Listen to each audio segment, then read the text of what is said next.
ادم او درخانۍ دواړه په یو قبر کې خښ دي. تاسو ته به ښکاري هم دا د قبر خزې یا د قبر شناختې چې کومه دی دا دوه دي. زمونږ په کلي کې یو څو مشرانو خوب ولیدو چې مطلب درخانۍ راغلي د دلته کې د مخان سره په قبر کې ده. ټیک ده. بسم الله الرحمن الرحیم. السلام علیکم ګرانو کتونکو. اکثر په کامنټ کې زما ملګري چې کوم دي کتونکي اکثر دا وایي چې احمد صافي خو لیونی شوی دی، نن بیا تللی دی کم بابا پسې نښتی دی، کم کمر پسې نښتی دی او داسې ځای پسې نښتی دی چې د دې هېڅ حقیقت هم نشته دی. خو زه چې نن کوم ځای ته راغلی یم دا یقینا یو ډېره غټه رومانوي کیسه تېره شوې ده او دغه شانتې د ادم او درخانۍ دواړه په یو قبر کې خښ دي. تاسو ته به ښکاري هم دا د قبر خزې یا د قبر شناختې چې کومه دی دا دوه دي. هغه وګورئ دا د خوانۍ چې کومه دي دا د زنانه دي، اخواني چې کومه دي هغه د نارینه دي. دا وګورئ دا د ادم او درخانۍ قبر دې ته ویلی کېږي. خو د دې په اړه به لږ شانتې معلومات کوو چونکې دا د نعیم رضا دی کلی دی او راغلی یم نن د نعیم رضا ځای ته. نو د ده نه به د دې په اړه لږ شانتې معلومات علمه چې آیا دې کې څه حقیقت شته دی که نه، یا دې کې په رښتیا دغه شانتې دوه کسه خښ دي او د دې په شا سټوري څه ده. نو جی السلام علیکم. وعلیکم السلام. احمد صافي وایي ډېره زیاته مننه دلته د راتګ او مینې راوړلو او د وخت راکولو. جی ډېره مهرباني. نعیم رضا به دا خبره وکړي چې د قبر کې دوه ښځې دي که نه، لکه د دوه کسانو هغه شناختې په دې باندې ودرېدلي دي. نو آیا دې کې حقیقت شته دی او که نه؟ احمد وایي ښکلی سوال مو وکړو. ما ته خپل هم دومره علم نشته، مطلب کم علم چې زموږ سره دی د هغې د سورې لاندې به دغه یو څو خبرې وکړم چې مطلب مونږ چې کومې خبرې اورېدلې دي دا ادم خان او درخانۍ دي. په دغه مخامخ کس کورونه کې مونږ چې په کومه لار راتېر شو په دغه ځای کې دوی پاتې کېدل د غر په لمن کې دوی پاتې کېدل او دغه ځای کې به دوی ژوند کولو. بیا چې کوم دی ادم خان چې کوم دی هغه وفات شو. ادم خان وفات شو تقریبا 10 ورځې پس 15 ورځې پس 10 میاشتې پس درخانۍ هم وفات شو. ادم خان دلته زموږ په کلي تولاندۍ کې ښخ شو. بیا درخانۍ چې کوم دی هغه د سیند پورې سوریه خیلې ورته ویل ته کې دفن کړه. بیا دې ځای کې زموږ په کلي کې یو څو مشرانو خوب ولیدو چې مطلب درخانۍ راغلي د دلته کې د مخان سره په قبر کې ده. ټیک ده. دا مینه وه او مینه چې کوم دی هغه انسان ډېر لرې پورې رسي. نو درخانۍ هغه مینې چې کوم دی تولاندۍ ته په سیند راپورې کړه په مړ وجود باندې او دې ځای کې ادم خان سره مطلب دفن شوه. بیا چې کوم دی خلکو دا فیصله وکړه چې دا واپس وړو هلته کې. نو 2 پیرې 3 پیرې چې کوم دی خلکو واپس یوړه.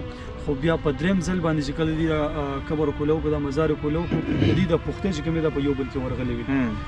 بیا دلته چې علماء کرام دي مطلب مشران دي پوهه خلک دي هغوی بیا دغه فیصله وکړه چې دا هم په دغه ځای باندې په خپل حال باندې ټیک دي.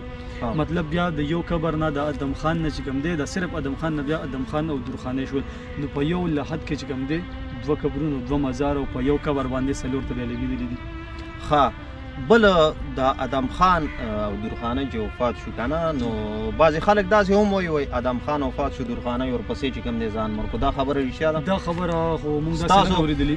ګوره د نعیم رضا عمر چونکې کم دی خو د ده به هم څه مشران وي که نه، هغوی به دې ته کیسې کړي یا مشرانو ته به نورو مشرانو کړي وي چونکې کیسه دې کې ګډوډېدی هم شي، دې کې اختلافات هم راتلی شي. خو دا چې کومه ده دا همدغه شانتې څنګه چې ده تاسو ته وویل دغه شانتې موږ هم په زرګونو ځله اورېدلي دي چې په دې قبر کې چې کوم دی دواړه دي. خو نعیم رضا دا یو خبره وکړه چې څنګه چې ما تاسو نه تپوس وکړو چې دا ادم خان په څه وفات شوی یا د درخانۍ ورپسې آیا ځان مړ کړی و که نه؟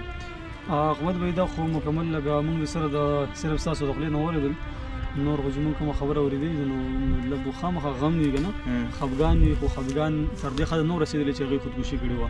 خو په خپل مرګ باندې لږ بږ تقریبا دغه 20 ورځې میاشت دغه لږ بږ بس دی کې د غمه چې کوم دی وفات شي خودکشي نه وګڼي.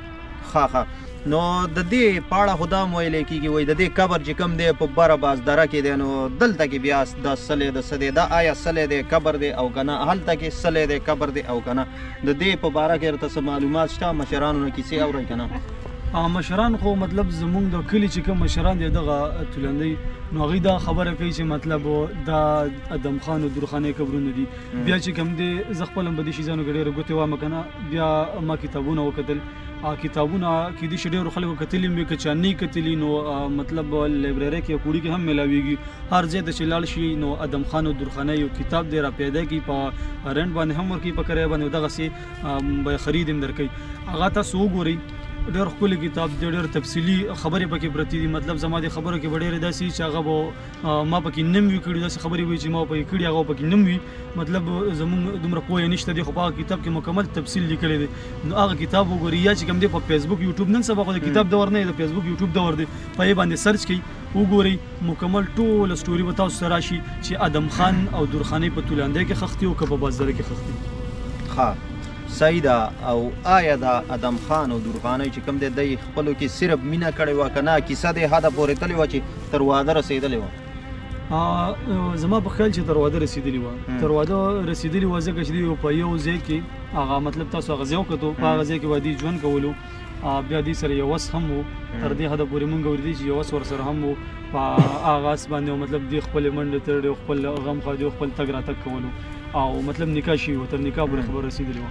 هسې دا کیسه تاسو داسې منګړت کهاني اورېدلې ده او که نه تاسو د ریل څه پته شته د دې په باره کې؟ ځکه چې په لکونو خلک مونږ ګوري، زمونږ ویډیوګانې خوښوي هم، خو که په دې کې مونږ غلط انفارمیشن ورکړو نو یقینا هغوی به زمونږ نه نفرت هم پیدا شي. نو په دې کې حقیقت څه شته دی؟ تاسو ته صحیح مشرانو خبره کړې ده او که نه داسې؟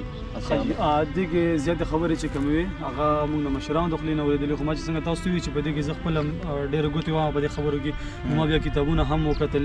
خو اوس چې کوم دی د سوشل میډیا دغه تاسو ته ښه پته چې سوشل میډیا باندې منډې تړي دي، نو کتاب ته هم نوزګاري وو چې کتاب راولي دوباره وګورو.